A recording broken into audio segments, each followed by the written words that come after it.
नमस्कार, आप देख रहे हैं पॉपुलर न्यूज फ्रंट और मैं हूं धर्मवीर धर्मा। इस वक्त मैं हाजीपुर विधानसभा में हूं और हमारे साथ बात करने के लिए है एक सामाजिक कार्यकर्ता है दर्शन दास जी। दर्शन दास जी, आपका बहुत बहुत स्वागत। धन्यवाद धर्मा जी, और आपको पॉपुलर न्यूज को भी आप बहुत बहुत धन्यवाद देते हैं जो आपने समय निकाल कर बहुमूल्य समय निकाल कर आप मेरे पास आए हैं। इसके लिए भी मैं बहुत आपको धन्यवाद देता हूँ। दर्शन दास जी, लगातार जैसा कि जन सुराज लोगों के बीच जाके एक मुहिम चला रही है और लोगों से कुछ बातें कह रही है। आखिर वो बात क्या है और जन स्वराज का रियल में उद्देश्य क्या है, क्यों जा रही है जन स्वराज का यही उद्देश्य है कि सही लोग सही प्रयास और सामूहिक प्रयास के साथ सही लोगों को चुनाकर और राजनीतिक सहभागी में उनको लाया जाए, और जो भी है जो पिछड़ रहा है उनको भी एक साथ लेकर के काम की ओर जूझ रहे, यही इनका उद्देश्य है। और यही उद्देश्य मुझे बहुत ज़्यादा प्रभावित किया है और इसलिए मैं इनसे जुड़ना चाहता हूँ। जन स्वराज का जो है सही लोग सही सोच सामूहिक प्रयास, जो ये मनी इस सोच को आप कैसे देख रहे हैं? क्या ये सोच सही दिशा की तरफ जा रही है? क्या सिर्फ सही लोग और सही सोच के बदौलत ही चल सकती है? जी नहीं, यह सभी लोगों को, सभी महिला है, पुरुष है, पिछड़ा वर्ग है, दलित है, डॉक्टर है, वकील है, जितने भी समाज के लोग हैं, प्रबुद्ध लोग हैं, गरीब मजदूर, सभी लोगों के साथ लेकर के प्रयास कर रहे हैं। एक अच्छे विकास विकसित बिहार की ओर यह कदम बढ़ा रहे हैं प्रशांत किशोर जी, इसलिए मैं इनको धन्यवाद देता हूँ। क्या जन स्वराज आने वाली विधानसभा की जो चुनाव है 2025 में बिहार में विधानसभा के चुनाव होने वाली है, तो क्या जन स्वराज उस चुनाव में अपना कैंडिडेट उतारेगी, चुनाव लड़ेगी? जी हाँ, बिल्कुल लड़ेगी, क्यों नहीं लड़ेगी। यदि सभी दल पार्टी अपना चुनाव लड़ रहे हैं तो फिर जन स्वराज क्यों नहीं। ये तो जनता के हित के लिए हो और बिहार के विकास के लिए, इनको तो सभी सीटों पर चुनाव लड़ना चाहिए और सभी सीटों पर चुनाव लड़ेगी। बिहार के लिए एक दूरदर्शी नेता के तौर पे जन स्वराज के जो प्रणेता हैं प्रशांत किशोर जी, क्या वो एक दूरदर्शी नेता साबित होंगे बिहार के लिए? जी हाँ, बिल्कुल। इनका विजन है कि चूँकि बिहार अभी जो वर्तमान में चल रहा है, सभी दल पार्टी जो को समय मिला और विकास बिहार को कहाँ जा रहा है, माने मधुर पलायन हो रहा है, यह डूब नहीं रहा है। बाढ़ की विभीषण का जो अभी सामने आते हैं, कभी सुखाड़ आ जा रहा है और जिसके कारण यहाँ बहुत सारा क्षति हो रही है और मजदूर तेजी से बाहर जा रहे हैं। इसके लिए माने इन्होंने बिहार को बचाने के लिए बाढ़ से कोसी बाढ़ प्रभावित क्षेत्र है, इसके लिए रोकने के लिए प्रशांत किशोर जी ने बहुत अच्छे पहल कर रहे हैं और ऐसे लोगों को जरूर माने आना चाहिए और 10 वर्षों में बिहार कदम बदलेगा, यह मुझे पूर्ण विश्वास है। बदल जाएगा तो क्या 10 वर्षों में बिहार अग्रणी राज्यों के श्रेणी में आ जाएगा जन स्वराज के माध्यम से? जी हाँ, क्योंकि जो कार्य करने वाला व्यक्ति जब साथ आएंगे, लोग इनके साथ जुड़ेंगे, तो बिहार ही माने और सारे राज्य भी है जो पिछड़ा हुआ है, तो बिहार में यहाँ तो सारा चीज़ है। यहाँ के लोग जाके दूसरे राज्यों को माने अग्रणी राज्यों में गिनती करा सकता है ना। यहाँ के लोग परिश्रमी है, यहाँ के युवा में कौशल है, सारा चीज़ है। उसको जब विकास मौका मिलेगा तो बिहार जरूर अग्रणी राज्य की श्रेणी में चल जाएगा और प्रशांत किशोर के नेतृत्व में जरूर जाएगा। क्या जन स्वराज के माध्यम से अच्छे लोग राजनीति में आएंगे? जी हाँ, जरूर आएंगे।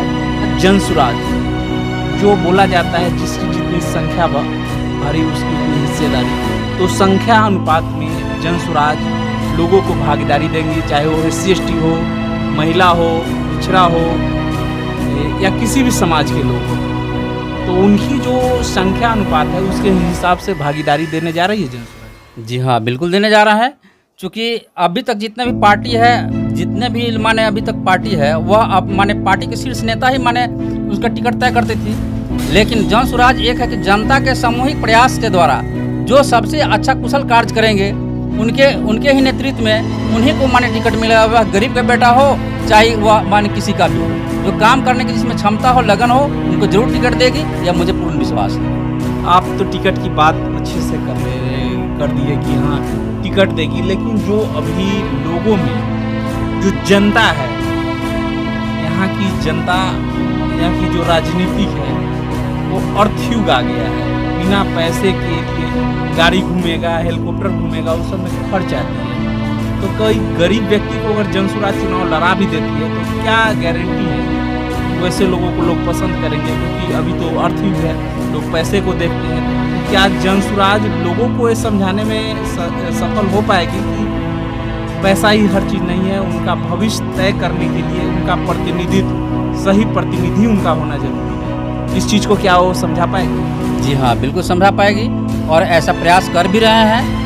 हर लोगों के बीच में दलित लोगों के अनुसार दलित को सीट मिलेगा, अत्यंत पिछड़ा वर्ग को भी मिलेगा, महिला को भी सीट मिलेगा, उनको सीट के आरक्षित के अनुसार जितना सीट है कोटा के अनुसार उनको भी मिलेगा। और जब जनता अपने लिए जब काम करेगी, अपना विकास के लिए बारे में सोचेगा, अपने बच्चे के भविष्य के बारे में सोचेगा, बच्चा के मेरे विकास किस प्रकार से हो, मेरा बच्चा का प्लान किस प्रकार से रुके, मेरा बच्चा माने बाहर जाकर नहीं मजदूरी करे, अपने घर पर रह के सारा चीज़ करे और उसका विकास हो, इसलिए ज़रूर आवाज़ माने जनसुराज को वोट जरूर करेगी।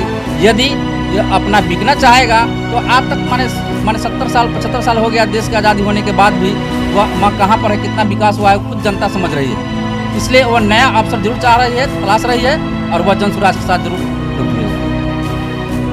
तो दर्शन दास जी का कहना है कि जनता नए ऑप्शन के तलाश में थी और इस बार 2025 की जो आगामी विधानसभा चुनाव होने जा रही है उसमें जनसुराज अपने प्रत्याशियों को लेके आएंगे, ऐसा दर्शन दास जी कह रहे हैं। अभी तक ये तय नहीं था कि जनसुराज चुनाव लड़ेगी या नहीं लड़ेगी, लेकिन जिस तरीके से ये कह रहे हैं अब माना जा रहा है कि बिहार में विधानसभा चुनाव जनसुराज भी लड़ेगी। और जिस तरीके से जनसुराज का एक विजन है कि जनता द्वारा ही प्रत्याशी तय किया जाएगा, जनता तय करेगा कि यहाँ से प्रत्याशी कौन होंगे, कौन हमारे यहाँ से विधायक के प्रत्याशी होंगे। और जब जनता के पसंद का प्रत्याशी होगा तो वोट उसी को जाएगा, ये बिल्कुल तय है। क्योंकि जनता खुद प्रत्याशी, अभी तक राजनीति में लगभग पार्टियां सिर्फ यही करती आई है कि पार्टी के शीर्ष नेता या तो अपने बेटे को, अपने रिश्तेदार को, या तो जो धन बल से मजबूत लोग हैं वैसे लोगों को समाज में टिकट दे करके और अपना प्रत्याशी बना देती है और जनता के ऊपर थोप दिया जाता था। लेकिन पहली बार जनसुराज के प्रयासों से ऐसा होगा कि जनता खुद अपना प्रत्याशी तय करेंगे और उन्हें जिता करके सदन में भेजेंगे, ताकि जनता का आवाज़, वो प्रत्याशी जो उनके जीत के जाएंगे, उनके प्रतिनिधि के रूप में जाएंगे, जनप्रतिनिधि जो जाएंगे वो सदन में जाकर उनकी आवाज़ करेंगे, उनके लिए आवाज़ उठाएंगे और उनका ही काम करेंगे, किसी पार्टी का गुलाम बन के काम नहीं करेंगे। तो आगे भी इस तरीके की खबर को लेकर हम आपको विचारते रहेंगे। तब तक लेते हैं विदा। जय हिंद, जय भारत।